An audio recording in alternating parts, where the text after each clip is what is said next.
은퇴 후 주거지. 당신의 선택은? 여러분은 은퇴 후 어디에서 살기를 희망하시나요? 많은 분들이 나이가 들면 전원주택으로 이사하거나 병원 근처에서 살아야 한다고 생각하실 텐데요. 그러나 실제로 한국 베이비부머 세대의 76.1%는 현재 살고 있는 집에서 계속 살고 싶다고 응답했습니다. 이는 변화를 싫어하고 오랫동안 정들었던 집에 머무르고 싶어하는 경향을 보여줍니다. 그렇다면 새로운 주거지를 선택하려는 경우 무엇을 고려해야 할까요? 오늘은 노후 주거지를 선택할 때 반드시 참고해야 할 6가지 팁을 소개합니다. 첫 번째는 최소 10평 이상의 집을 선택하는 것입니다. 많은 시니어들이 자녀를 출가시키고 부부나 혼자 사는 경우가 많아지면서 작은 집으로 이사하려는 경향이 있습니다. 그러나 10평 미만의 집은 생활 공간이 너무 좁아 노후 생활에 불편함을 줄 수 있습니다. 일반적으로 18평에서 20평대의 소형 평수가 노년층에게 적합합니다. 이는 필요한 물건을 보관하고 정리할 수 있는 공간을 제공하며 심리적 안정감도 더해줍니다. 특히 오락가 사회적 활동이 가능한 환경과 가까운 거리에 위치한 주거지는 삶의 질을 높이는 데 도움이 됩니다.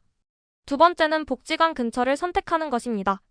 일본의 사례를 보면 복지관 근처 집값이 비싸다는 것을 알 수 있는데요.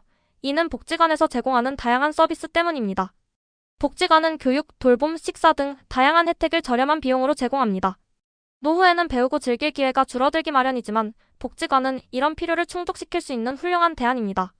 다양한 교육 프로그램, 자원봉사활동, 사회적 교류를 통해 활력을 얻을 수 있는 장소가 바로 복지관입니다. 세 번째는 병원이 30분 이내에 있는 집을 선택하는 것입니다. 나이가 들수록 병원 방문 횟수는 늘어나게 마련입니다. 따라서 가까운 곳에 병원이 위치해 있으면 응급 상황에 대처하기 쉽고 정기적인 건강 관리를 받기도 수월합니다. 특히 만성질환이나 장기 치료가 필요한 경우 큰 병원과의 접근성이 중요한데 이는 안정된 노후 생활의 필수 조건입니다. 네 번째는 자녀와 함께 살 경우에도 함께보다는 근처에 사는 것이 좋다는 점입니다.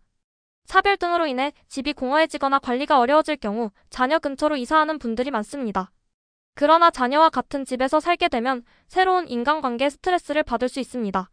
손주를 돌보거나 성장 과정을 지켜보며 활력을 얻는 것도 좋은 방법이지만 적절한 거리를 유지하며 서로의 생활의 간섭을 최소화하는 것이 이상적입니다. 다섯 번째는 공원이나 산책로가 있는 집을 선택하는 것입니다. 노년기에는 야외 활동과 가벼운 운동이 건강 유지에 필수적입니다. 산책은 심혈관 건강을 증진시키고 신체 활력을 유지하며 우울증 예방에도 큰 도움을 줍니다. 특히 가까운 곳에 산책로가 있다면 신선한 공기를 마시며 자연을 즐길 수 있어 정서적으로도 안정감을 줄 수 있습니다.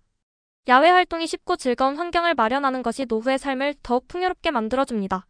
마지막으로 주택의 노후 가치와 유지 비용을 점검해야 합니다. 오래된 주택은 재산세와 관리비 부담이 클 수 있으며 노후에는 예상치 못한 상황에 대비해 자산을 현금화할 수 있는 가능성을 염두에 두어야 합니다. 따라서 지금 사는 집이 너무 크거나 오래되었다면 유지가 쉬운 소형 주택으로 옮기는 것을 고려해보세요. 또한 가까운 편의시설과 대중교통이 잘 갖추어진 지역에 거주하는 것이 중요합니다. 이러한 선택은 삶의 편리함을 높여주고 예기치 못한 어려움에 대비할 수 있는 여유를 제공합니다. 노후 주거지를 선택할 때는 본인의 라이프 스타일과 필요를 기준으로 삼는 것이 가장 중요합니다. 타인의 기준보다는 나의 생활 방식과 건강 상태에 맞는 집을 선택해야 후회 없는 결정을 내릴 수 있습니다.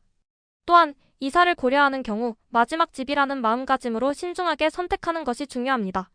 오늘의 정보가 도움이 되셨다면 주변 지인들과 공유해보세요. 여러분의 노후가 더 행복하고 안정되길 바랍니다.